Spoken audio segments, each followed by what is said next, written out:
বাড়ির বড় ছেলে হয়েছিস, এটুকু দায়িত্ব না পালন করলে চলে? ভাতের পাতে ঝোলের বাটিটা সবে উপুড় করেছিল দেবার্ঘ। মায়ের কথায় হাতটা থমকে গেল তার। মফস্বলে দোতলা বাড়িটা মায়ের ইচ্ছেতে সদ্য শেষ করেছে সে। হাতে টাকা পয়সা তেমন একটা নেই, এর মধ্যে আবার দায়িত্ব পালনের কথা। কিন্তু অমলা দেবী ছেলের কথা বুঝলে তো? নিজের কথার জের টেনে বলে চলেন তিনি। এমনিতে তো সংসার কোনো রকমে গড়িয়ে গড়িয়ে চলছে, আমি কিছুই বলি না তোর অসুবিধার কথা ভেবে। কিন্তু তা বলে ছোট বোনের বিয়েটা আটকে থাকবে কিছু টাকা পয়সার জন্য? একটাই তো মাত্র বোন তোর, তার জন্য কয়েকটা টাকা খরচা করতে এত অনীহা? বৌমা বুঝি আজকাল কানে মন্তর দিচ্ছে? কয়েকটা টাকা নয় মা, কয়েক লাখ। তোমার কথায় সদ্য বাড়িটা শেষ করলাম, এখন আবার বিয়ে বিয়ে করে নেচে উঠেছ? আরে বাবা, নাচছি কি আর সাধে? এত বছর চাকরি করছিস, কিছুই জমাসনি বলছিস? ওই হাঁ ভাতে ঘর থেকে মেয়ে আনাই উচিত হয়নি। নিজের সংসারে কিছু দেখেনি তো, এখন আমার সংসারটা ছাড়ে খাড়ে দিতে এসেছেন। সবই কপাল। কপাল না হলে ওই মেয়েকে নিজে দেখে এ বাড়িতে আনবো কেন? কেন সব ব্যাপারে অপর্ণাকে টানো মা? একা হাতে সংসারে হাল ধরে আছে, তাই তো সবটাই মসৃণ গতিতে চলছে। বাতের ব্যথায় অর্ধেক দিন তুমি উঠতে পারো না, তখন তো সেই সব সামলাই। সুমির বায়নাটা তো কম নয়, আমি কিছু বলি না বলে দেখতেও কি পাই না? পয়সার অভাবে একটা কাজের লোক পর্যন্ত রাখতে পারি না, তবু মুখে কখনো একটা কথা বলে না। আর সুমির বিয়েতে আমি তো কিছু দেব না বলিনি, কিন্তু তুমি যেমন রাজসিকভাবে আয়োজন করতে চাইছো, অত অর্থ জোগাড় কোত্থেকে করব বুঝতে পারছি না। আর একবার ভেবে দেখো মা। তা বুঝবে কোত্থেকে? এতক্ষণ ভাতের থালা নিয়ে নাড়াচাড়া করা সুমি ফুঁসে ওঠে। তুই শুধু তোর বউয়ের কষ্ট বুঝলেই হবে, আমার জন্য তোকে কিছু খরচ করতে হবে না দাদা। বিনয় আমায় এক কাপড়েও বিয়ে করে নিয়ে যাবে, এটুকু বিশ্বাস আমার আছে। শুধু শ্বশুরবাড়িতে গিয়ে উঠতে বসতে কথা শুনতে হবে, এই যা। সেসব আমি ঠিক শুনে নেব। ঝরঝর করে কেঁদে ফেলে সুমি। অবিকল অমলা দেবীর মতো হতাশা মাখা কণ্ঠে বলে ওঠে, মেয়ে হয়ে জন্মেছি বলে কথা, সোনা ছাড়া আর উপায় কি? তার চাইতে নিজে কিছু উপার্জনের চেষ্টা কর। নিজের হাতে টাকা থাকলে স্বামী হোক বা অন্য কেউ তোকে কথা শোনাতে পারবে না, বলা ভালো সাহস পাবে না। বাকিটা তুই যা ভালো বুঝবি। ছোট্ট মেয়ে আমার রাস্তায় বেরিয়ে লোকের গোলামি করতে যাবে কেন? আর মাথার ওপর বড় দাদা থাকতে সে কি নিজের বিয়ের খরচা নিজে জোগাড় করবে? আজই আমি ছোট খোকাকে ফোন করব, দেখি সে কি বলে। বড় দাদা হয়ে বোনের ভবিষ্যতের কোনো চিন্তা নেই, এ কেমন ভাই? বিলাপ করতে থাকেন অমলা দেবী। বাড়ির বড় ভাই মানে মজবুত হবে, ছোট ভাই বোনের সব দায়িত্ব নিজের কাঁধে তুলে নেবে। এ আমার কপাল, কি সন্তান দিলে তুমি ঈশ্বর। রাতে দেবার্ঘ বলে, অতগুলো টাকা এই মুহূর্তে কোথায় পাবো বলো দেখি অপু? এই তো সবে মায়ের কথা মতো জমানো টাকা দিয়ে দোতলা বাড়ি করলাম, এখন দেখছি আবার সুমির বিয়ে নিয়ে ক্ষেপে উঠেছে। তুমি বলো না, অত গয়না নমস্কারি ফার্নিচার এখনই ঘুরিয়ে চাইছে যারা, তারা যে ভবিষ্যতে আরও চাইবে না তার নিশ্চয়তা আছে? আমি তখন কিভাবে ম্যানেজ করব? স্বামীর হাতে হাত রাখে অপর্ণা। মায়ের পেনশনের টাকা তো জমছে এতদিন, সুমির বিয়ের জন্য ওখান থেকে কিছু দিতে বললে হয় না? বাকিটা না হয় তুমি যা হোক করে। একটা মাত্র বোন তোমার, বড় ভাই হয়ে দায়িত্ব না পালন করলে লোকে হাজারো কথা বলবে। লোকের কথা ছেড়ে দাও, তোমার গর্ভধারিণী মা সবাইকে বলে বেড়াবে। তবে একটা কথাই বলবো, যতটা ক্ষমতা কুলোবে ততটাই করবে। অসুস্থ হলে কেউ দেখবে না, তোমার লড়াই তোমাকেই লড়তে হবে। ভাই বোন কেউ পাশে থাকে না, থাকেনি। বিড়বিড় করে দেবার্ঘ। মুখের চেহারা দেখে মনে হয় একদিনে তার বয়স অনেকটাই বেড়ে গেছে। কি বলবে, কিভাবে সান্ত্বনা দেবে অপর্ণা বুঝে উঠতে পারে না। অন্য ঘরে অমলা দেবী আর সুমির মধ্যে কথোপকথন চলে। আমি বলছি, মা, ছোটদাকে ফোন করে কোনো লাভ হবে না। ভালো করেই তো চেনো তোমার ছোট ছেলেটিকে। একেবারে কঞ্জুস, মক্ষী চুষের অধম। 1 টাকাও বার করবে না, উল্টে 1000টা জ্ঞান দিয়ে ফোন রেখে দেবে।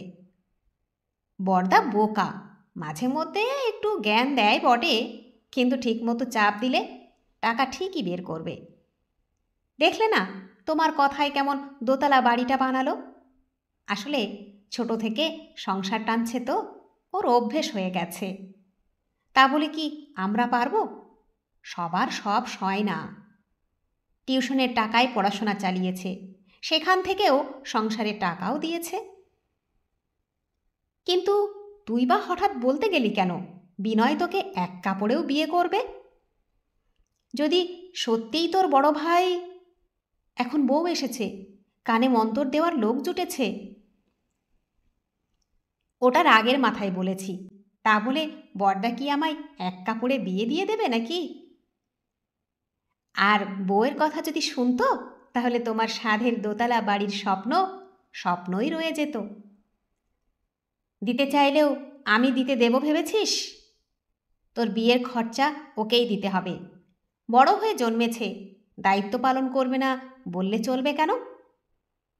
বড়দের সবসময় আত্মত্যাগ করতে হয়, তাদের আত্মত্যাগের ওপর সংসারের ভিত দাঁড়িয়ে থাকে।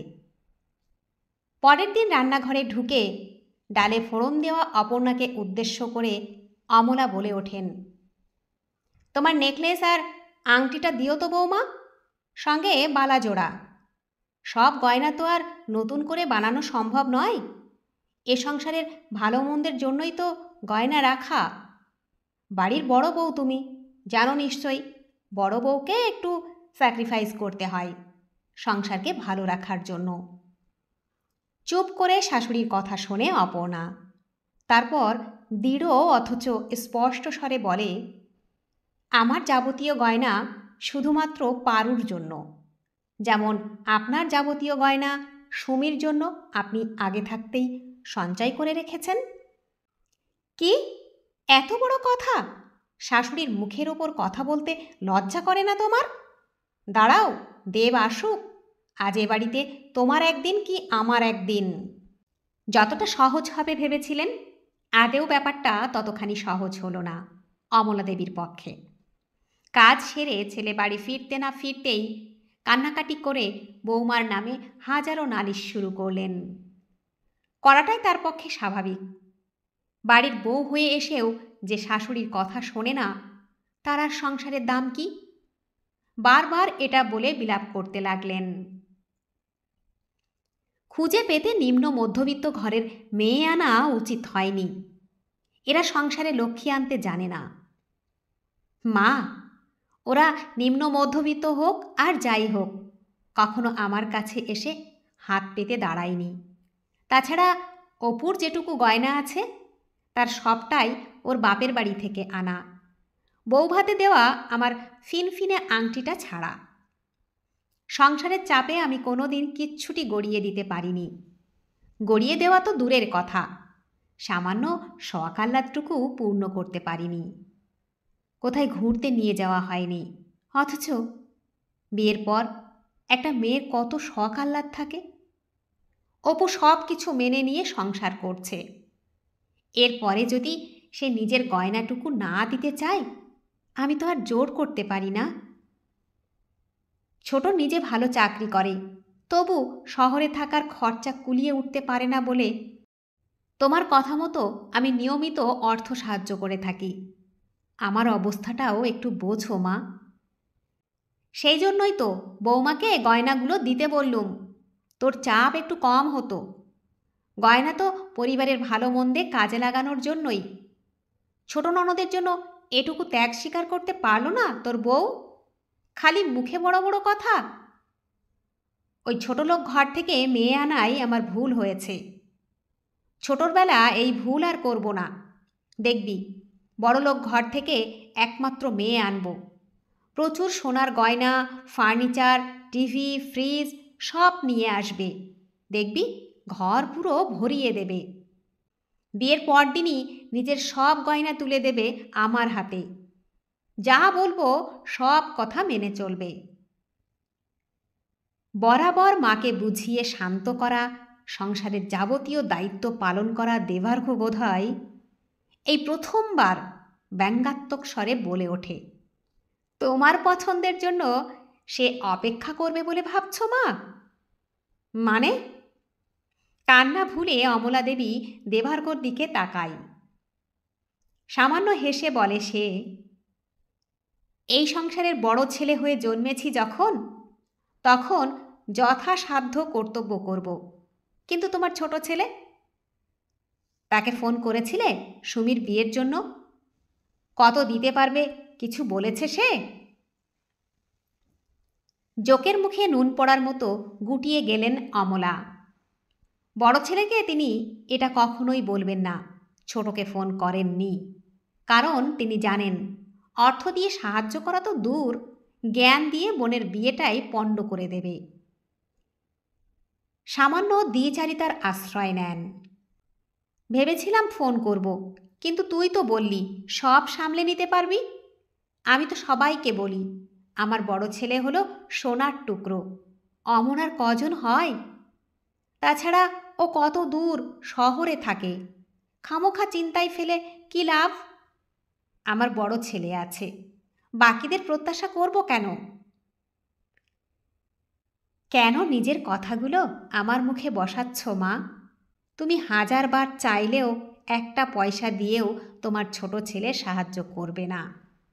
মনে মনে বলল দেবার্ঘ। মুখে বলল, কদিন আগেই সে বিয়ে করেছে। তুমি যেমনটা বলেছ তেমনই বড়লোকের একমাত্র মেয়েকে। চাইলে ফোন করে দেখতে পারো। সোশ্যাল মিডিয়ায় যুগলের হাসি মুখের ছবি দেখে থমকে যান অমলা। যতই ছোট ছেলে স্বেচ্ছাচারী হোক, এমনটা করবে সে ভাবেননি কখনো। ভেবেছিলেন ছেলে শহরে থাকে বলে অনেক টাকা পণ নিয়ে বিয়ে দেবেন, তারপর বউকে নিজের ইচ্ছে মতো চালাবেন। কিন্তু তার সব স্বপ্ন এইভাবে। থাকতে না পেরে নিজের ঘরে গিয়ে ফোন করেন ছেলেকে। তুই বিয়ে করে নিলি আর আমায় একবার জানানো প্রয়োজন বোধ করলি না? তোমায় জানিয়ে হবেটা কি? কি করতে তুমি? সারা জীবন লোকের কাজে ব্যাগড়া দেওয়া ছাড়া করেছ কি? তুমি মাঝখানে পড়লে পর্ণার সঙ্গে বিয়েটাই আমার কেচে যেত। বৌদির সঙ্গে কি ব্যবহার করছো বাড়ি গিয়ে দেখিনি ভেবেছ? পর্ণা ওসব সহ্য করবে না, সে আধুনিক মেয়ে। বাজে বকিস না, তুই কি বুঝিস এসবের? টাকাটা নিয়মিত পেয়ে যাস তাই মুখে এত বড় বড় কথা ফোটে। বাড়ির বড়দের অমন একটু আধটু স্যাক্রিফাইস করতেই হয়। শুনলাম বড়লোকের একমাত্র মেয়ে বিয়ে করেছিস, তা গয়নাগাটি জিনিসপত্র বুঝে নিয়েছিস তো? বউকে নিয়ে আসবি কবে? কোথায়? বাড়িতে। আবার কোথায়? বাড়ির বউ বাড়িতে থাকবে না? ওসব বুদ্ধি ছাড়ো। ছোট থেকে ও শহরে বড় হয়েছে, মফস্বলে গিয়ে মানিয়ে নিতে পারবে না। তাছাড়া আমরা দুজন একই অফিসে চাকরি করি, তাই ওর সামনে খবরদার উল্টো পাল্টা কথা বলবে না। পালা পার্বণে যাব না হয়। সুমির বিয়ের কথা ভাবছিলাম। তোর বউয়ের বাপ তো বললি বড় লোক, তাহলে এখন তো আর অসুবিধা নেই। তুই যদি কিছু টাকা পয়সা পাঠাতিস। বড়দাকে বোকা পেয়ে ঘাড় ভাঙছো, ভাঙো না। বাড়ির বড় ছেলে হয়ে জন্মেছে বলে ওর জীবনটা তো নরক করে দিলে। না বৌদি কোথাও ঘুরতে পেল, না মেয়েটাকে ভালো স্কুলে পড়াতে পারলো। আবার আমি কেন? আমি কোনো টাকা পয়সা দিতে পারবো না। সদ্য বিয়ে হয়েছে, হানিমুনে না নিয়ে গেলে পর্ণা তুল কালাম করবে। খিচুড়ি আর ভাজাটুকু দিয়ে তৃপ্তি করে খেয়ে নিল দেবার্ঘ। বাড়িটা করার পর থেকে নিয়মিত মাছ মাংস জোটে না। সুমির মায়ের আর ছোট্ট মেয়েটার জন্যই যা একটু মাছ মাংস আসে। তারা স্বামী স্ত্রী কোনো রকমে আধপেটা খেয়ে, উপায় কি, সংসারটা তো চালাতে হবে। রাতের বেলা একলা পেয়ে নরম গলায় অপুকে বলে দেবার্ঘ, মাকে গয়নাগুলো দিলে না কেন? আমার তো কিছু সুসার হতো। সত্যি বলছি অপু, সুমির বিয়েটা কিভাবে দেব কিছুই বুঝতে পারছি না। যেমন তোমার ক্ষমতা ততটাই দেবে, ভবিষ্যতের কথা কে বলতে পারে। নরম স্বরে বলে ওঠে অপর্ণা। নানা বাহানায় মা তোমার থেকে সব টাকা পয়সা নিয়ে নেয়। হঠাৎ যদি সংসারে কোনো বিপদ আপদ এসে পড়ে তখন কি করবে? কিভাবে সামলাবে তুমি? ওটা আমার অসময়ের সঞ্চয়। আমাদের পারুও কিন্তু বড় হচ্ছে। টাকা পয়সার অভাবে ভালো স্কুলে তো দিতে পারলুম না, কিন্তু যদি এর মধ্যেও সে ভালো রেজাল্ট করে তখন উচ্চ শিক্ষায় যাতে অসুবিধা না হয়, মা হয়ে সে ব্যবস্থা তো আমাকেই করে রাখতে হবে। তুমি মায়ের কথা শুনছো, শোনো, তাতে আমার কিছু বলার নেই, কিন্তু ও গয়না তুমি চেও না। আগেও বলেছি, এখনও বলছি, দায়িত্ব ততটাই নিও যতটা পালন করতে পারবে। মা আমাকে ভালোবাসে, আমার কাছ থেকে আশা করে, তাই সংসারের যাবতীয় সমস্যার কথা বলে। ভালো না বাসলে কি আর সব কিছু বলতে পারতো? ছোটও তো আছে, ওর কাছে কি কখনো মা কিছু আশা করে? দেখো না, সব সময় বলে আমার বড় ছেলে সোনার টুকরো। অদ্ভুত হাসে অপু। যেখানে আশা করে লাভ নেই সেখানে মানুষ ধীরে ধীরে নিজেকে গুটিয়ে নেয়। মা তোমায় ভালোবাসে না, নিজের স্বার্থে ব্যবহার করে, সবাই বোঝে, শুধু তুমি বোঝো না।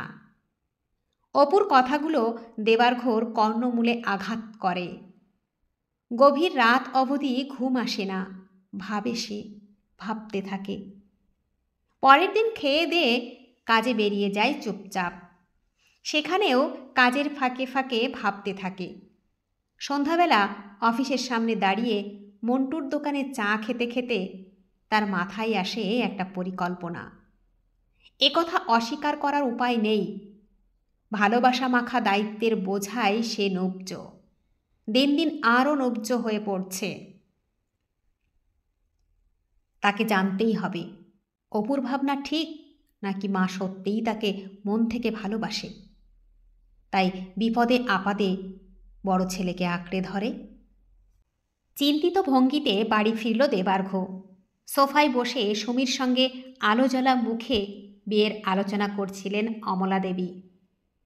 ছেলেকে ঢুকতে দেখে উঠে এলেন, মুখের দিকে তাকিয়ে দেখলেন, কিন্তু এসব নিয়ে মাথা ঘামানো বা এসবের পিছনে সময় নষ্ট করার বান্দা তিনি নন। ছেলের দিকে তাকিয়ে হাসি মুখে বললেন, টাকার জোগাড় হলো? একটা ব্যবস্থা হতে পারে, কিন্তু তার মধ্যেও একটা ব্যাপার আছে মা। বাড়িটা বন্ধক দিতে হবে, তবেই অফিসের লোন স্যাংশন হবে। অনেকগুলো টাকার ব্যাপার তো। লোন স্যাংশন হলে কিন্তু সংসারের খরচ তেমন একটা দিতে পারবো না, বুঝতেই পারছো। লোনের অ্যামাউন্ট সামলে বাড়িতে অতখানি টাকা পয়সা দেওয়াটা। টাকা পয়সা দিতে পারবি না মানে? টাকা পয়সা ঠিকমতো না দিতে পারলে সংসার চলবে কিভাবে? তোরা 3 জন, আমরা 2 জন, মোট 5 জন, খরচ কম। মাছ মাংসেই তো কত টাকা বেরিয়ে যায়।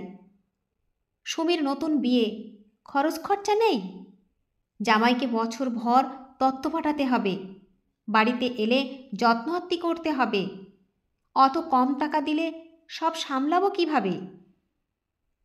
হঠাৎ যেন মনে পড়েছে এমন ভঙ্গিতে বলে ওঠেন, পারু তো এখন ছোট, নাচের স্কুলটা কিছুদিনের জন্য ছাড়িয়ে দে। সচ্ছলতা এলে না হয় দিবি। আগের সমস্যা আগে সামলা দেখি। চোখে জল চলে এলো দেবার্ঘর। নাচটাই ছোট্ট মেয়েটার একমাত্র শখের জায়গা। সংসার সামলে আর কী বা দিতে পারে? লক্ষ্মী মেয়ে তার, কোনো বায়নাক্কাও করে না তেমন। ঠাকুমা হয়ে সেদিকেও হাত বাড়াচ্ছে মা। তাহলে কি অপুই ঠিক বলছিল? কেবল স্বার্থের জন্যই? সে থেমে বলে, ঠিক আছে মা, তাই হবে না হয়, কিন্তু দলিলটা মনে করে কাল দিও। টাকাটা অফিস থেকে নিয়ে আসব, কেনাকাটা শুরু করতে হবে তো। বাড়ি বন্ধক দিবি বললেই হলো? গম্ভীর মুখে বলে ওঠে সুমি। এই বাড়ি তো তোর একার সম্পত্তি নয় বড়দা, এই জমি মায়ের নামে। এই বাড়িতে আমার, ছোটদার দুজনেরই হক আছে। ভবিষ্যতে যদি লোন শোধ করে বাড়ি না ছাড়াতে পারিস, তখন তো আমরা দুই ভাই বোন পথে বসব। আমি রাজি নই, আর আমার ধারণা ছোটদাও তোর কথায় রাজি হবে না। তুই যেখান থেকে পারিস টাকা জোগাড় কর, বড়দা বাড়ির দিকে তাকাস না। মা, বাড়ির মালকিন তুমি। তোমার কথা অনুযায়ী টাকা পয়সা দিয়ে পুরনো বাড়ি ভেঙে একেবারে নতুনভাবে দোতলা করেছি। মুখটা করুণ করে ফেলে দেবার্ঘ। অনেক জায়গায় চেষ্টা করলাম মা, কোথাও টাকা পাচ্ছি না। আমি কিভাবে জোগাড় করব তুমি বলে দাও মা। বাড়ির দলিলটা দাও প্লিজ, তাহলেই অফিস থেকে লোনটা। বাড়িটা তো পুরো নিজের টাকায় করেছি, কথা দিচ্ছি এটাও সময় মতো ছাড়িয়ে নিয়ে তোমার হাতে তুলে দেব। ছাড়িয়ে নিতে পারবি বলছিস? পরে যদি না পারিস? এখনই তো টাকা পয়সার দোহাই দিচ্ছিস। সুমি তো ঠিক কথাই বলছে, এই বাড়ির ওপরে ওদেরও তো দাবি আছে। তুই অন্যায় কিছু বললে আমি তো প্রশ্রয় দিতে পারি না। ছোট ছেলে মেয়ে দুটোর ভবিষ্যতের কথাও তো আমাকে ভাবতে হবে। দুই ছেলে মেয়েকে বঞ্চিত করে কিভাবে তোর হাতে দলিল তুলে দিই আমি? দেখছিসই তো সুমি রাজি নয়। তার চাইতে বরং বৌমার গয়নাগুলোর কিছুটা বেচে দে, পরে সময় হলে না হয় গড়িয়ে দিবি। গয়না তো তোমারও অনেক আছে মা, সেই গয়না বেচে দিলেও তো টাকাটা। ছেলে হয়ে তোর কিনা মায়ের গয়নার দিকে নজর? কি ছেলে পেটে ধরলাম আমি? বিলাপ করতে থাকেন অমলা দেবী।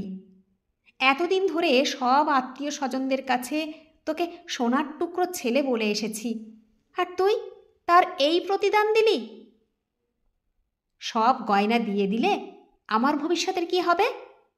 আমি অসুস্থ হলে তখন? সব গয়না তো দিতে বলছি না, অন্তত কিছুটা দাও। আপাতত বোনের বিয়েটা সামলাই। আমি তো আছি মা, ভরসা করো তো আমায়। তুমিই তো সবাইকে বলো আমি পাশে থাকলে তোমার ভবিষ্যৎ নিয়ে কোনো চিন্তা নেই। যে ছেলে বোনের বিয়ে দিতে বাড়ি বন্ধক দিতে চাই, মায়ের গয়নার দিকে হাত বাড়াই, সে আবার আমার ভবিষ্যতে দেখবে? ব্যঙ্গ বিকৃতিতে বেঁকে যায় অমলা দেবীর ঠোঁট। আর আমার ভবিষ্যৎ বলে কিছু নেই, তাই না মা? বাড়ির বড় ছেলে আমি, তাই বোধ হয় আমার নিজের ভবিষ্যৎ নিয়ে ভাবার অধিকার নেই। আমার মেয়েরও কোনো ইচ্ছে অনিচ্ছে থাকতে নেই, বউয়ের কোনো শখ আহ্লাদ থাকতে নেই, তাদের ভবিষ্যৎ নেই, ভবিষ্যতের ভাবনা ভাবতেও নেই। কলুর বলদের মতো আমি শুধু এই সংসারের জন্য খেটে যাব? সবার শখ আহ্লাদ পূরণ করা আমার দায়িত্ব, কিন্তু কোনো কিছুতেই আমার অধিকার নেই, এটাই বলতে চাইছো তো? সুমির কম আহ্লাদ এতদিন পূরণ করিনি, যখন যা চেয়েছে দেওয়ার চেষ্টা করেছি। আর তুমি কি না আমার মেয়েটার একমাত্র শখের নাচের দিকেও? কি উল্টোপাল্টা বকছিস তখন থেকে? আমি কি অত শত ভেবে বলেছি? তোর অসুবিধা হচ্ছে বলেই না? তোকে কি আমি কম ভালোবাসি? কথা না বাড়িয়ে দেবার্ঘ ঘরে চলে যায়। যা বোঝার তার তা বোঝা হয়ে গেছে। মা মেয়ের মধ্যে চোখাচোখি হয়। সুমি বলে, এবার দাদা কি আমাদের উদ্দেশ্য বুঝে গেল? টাকা পয়সা দেবে তো? আমি দেখছি। বহুদিন বাদে কোমরের ব্যথা ভুলে বড় ছেলের পছন্দের তেলে ভাজা ভাজতে বসেন অমলা দেবী। যেভাবে হোক বড়টাকে মানাতে হবে। অমন বোকা আর কোনো ছেলে মেয়ে আছে নাকি তার? সবাই নিজেরটা খুব ভালো বোঝে। দেবার্ঘ ফ্রেশ হয়ে বেরোতেই এগিয়ে আসেন অমলা দেবী। চোখ দুটো ফোলা তার। ছেলেদের কান্নার তো একটাই জায়গা। মায়ের কথাই ভুলে কতদিন মেয়েকে অপুকে অবহেলা করেছে। ছেলের দিকে তাকিয়ে হাসেন। সংসারে থাকতে গেলে রাগের মাথায় কত ঠোকাঠকি হয়। ওসব কথা মনে রাখতে গেলে চলে? তোর পছন্দের তেলে ভাজা ভেজেছি, খেতে খেতে কথা বলি না হয়। তুই নিজে ভেবে দেখ, সুমি তো ভুল কিছু বলছে না। জামাই কেমন হবে কেউ জানি না, ওরও তো ভবিষ্যতের একটা ব্যাপার আছে। তুই বরং কাল অন্য কোথাও থেকে চেষ্টা করলে তুই সব পারবি। বাড়ির জন্য এতদিন তো সব করেছিস, দেখ না ঠিক হয়ে যাবে। সাধে কি বলি আমার বড় ছেলে হীরের টুকরো। আমি শহরে ট্রান্সফারের জন্য অ্যাপ্লাই করেছি, পরের সপ্তাহেই শিফট করব। সব গুছিয়ে নিও, মেয়েকে ওখানকার স্কুলে দেব। অপু কখন এসে দাঁড়িয়েছে অমলা দেবী লক্ষ্য করেননি। অপুকে দেখে জ্বলে ওঠেন অমলা দেবী। এখন বুঝতে পারছি তুমিই দেবের মাথায় এই সব ঢুকিয়েছ। আমার ভোলা ভালা ছেলেটা লজ্জা করে না তোমার? এই সিদ্ধান্ত একান্তই আমার। ওকে উল্টোপাল্টা বলে কোনো লাভ হবে না। বুঝতেই পারছো মা, এবার থেকে দুটো সংসারের পুরো খরচা টানা আমার পক্ষে সম্ভব হবে না। সুমি গ্র্যাজুয়েট, টিউশন করতে পারবে দিব্যি। এই বয়সেই নিজের ভবিষ্যৎ এত ভালো করে বুঝে নিয়েছ যখন, তোমারও জমানো টাকায় ভালোই সুদ আসে। আমিও কিছু দেব না হয়, কিন্তু এর থেকে বেশি কিছু করা আমার পক্ষে আর সম্ভব হবে না। আমায় ক্ষমা করো মা। তোমার উপযুক্ত বড় ছেলে হয়ে উঠতে পারলাম না। তুই তুই কথা আটকে গেছে অমলা দেবীর। আমি আত্মীয় স্বজন সবার কাছে বলবো এভাবে আমাকে? কাঁদতে থাকেন তিনি। ওই ওই বউয়ের মন্ত্রণাতে টাকা পয়সা তো দেখেনি কখনো, ছেলেটাকেই পর করে দিল। তোমার যা ইচ্ছে হয় বলতে পারো মা, তাতে আমার সিদ্ধান্তে কোনো রকম বদল আসবে না। তেলে ভাজার থালা স্পর্শ না করেই দেবার্ঘ উঠে চলে যায়। পাথরের মতো মুখ করে বসে থাকেন অপলা দেবী। অতিরিক্ত চাপ দিতে গিয়েই কি তিনি ভালো মানুষ বড় ছেলেকে হারিয়ে ফেললেন? আজকের গল্প মন কেমনে ডাকবাক্স অনিন্দিতার লেখা বড় ছেলে। বন্ধুরা, গল্পটি যদি ভালো লেগে থাকে তাহলে প্লিজ লাইক, কমেন্ট ও শেয়ার করতে ভুলবেন না। আর নতুন বন্ধু হলে অবশ্যই সাবস্ক্রাইব করে সঙ্গে থাকবেন। আশা রাখছি। ধন্যবাদ, ভালো থাকবেন।